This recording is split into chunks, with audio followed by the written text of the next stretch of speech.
Let's move on to our second game. Bournemouth versus Arsenal. That's on Saturday at tea time, as they say. It's 4:30 p.m. Ghana time.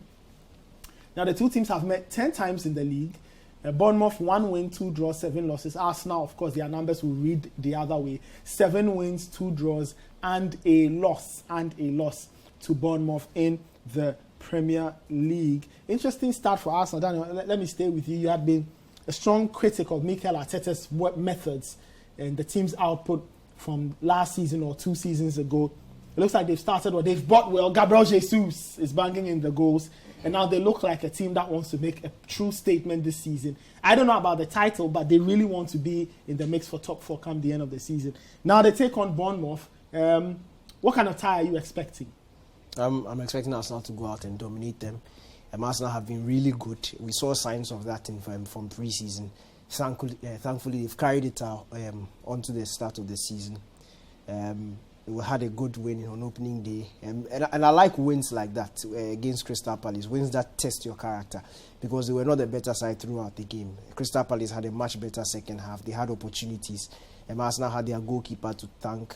And they were able to grind out the result. And I'm saying I like results like that because the big teams and the top teams you always face opposition like that where it will be a bit difficult. But your ability to grind out results is what separates you from the rest. And Arsenal were able to do that. Then in the game against Leicester last week, we saw the Arsenal that we're expecting to see this season. That dominant force, going out, creating chances, scoring goals, giving the fans something to cheer about at home. And it was a fantastic performance. They are facing Bournemouth this week, newly promoted team. Had a good result on opening day, their home game against Aston Villa. This is their second home game of the season. I don't expect them to approach this the way they did against Aston Villa. I expect them to sit back and frustrate Arsenal. But look, this Arsenal team is high on confidence. I don't see them crumbling in this fixture. I feel Arsenal will go out, dominate, create chances, and win quite easily, honestly. And the sort of form that Gabriel Jesus is in, you really don't see him. And the attacking players also. And an interesting thing about Arsenal is that Saka hasn't had the best start of the season, but it hasn't affected the team in any way. He had a quiet game against Crystal Palace, another quiet game against Leicester City. And you can just imagine if he also starts firing. That will be then whole front three getting in on the act. They have Odegaard behind them, who is absolutely brilliant, can pick a pass from anywhere, reads the game so brilliantly. He's such a joy to watch, honestly, in Martin Odegaard. And this Arsenal unit, it looks like it has come together and is beginning to tick. And for me, I expect them to continue with this run of form. I honestly don't see them stumbling anytime soon. And that also depends on the focus. They need to keep that focus and continue. Because, yes, we might think that the title is a stretch at the start of the season. But if you keep on getting your results and you keep on piling pressure on the teams at the top, you never know what can happen. What they need to do is to keep on winning. We saw them last season against the big boys. When things looked like they were coming together, that game against Man City, you can see that if you are winning the games you are supposed to win on paper, and you meet the big boys with 1 or 2, and some of the new signings that have come in, and if luck can go your side, luck can go on your side or your way, anything can happen. So for me, they have a very good opening 10 fixtures. I think that I will not put it past them to keep on winning and keep on getting the points.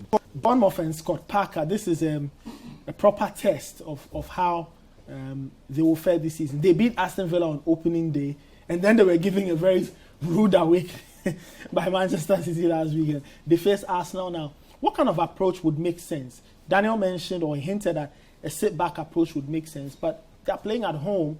They've beaten Villa. Villa may not be Arsenal, but Bournemouth do need points. Do you expect them to sit back, or they need to, respond to the game and say, we are playing at home, we'll have to start getting points so that, survival doesn't become a bit of a struggle?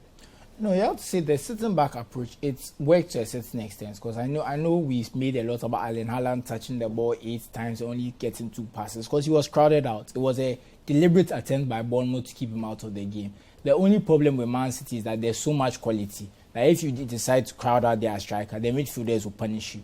There's some sense to that approach. Against Arsenal, you're playing against a team that's very fluid. If you try and crowd Jesus out, he's going to move to the wing, he's going to do something. But the idea of being compact and keeping it simple and trying to play on the break, it makes sense. It's something you have to do against teams better than you. You don't want to open up and make it easy for them.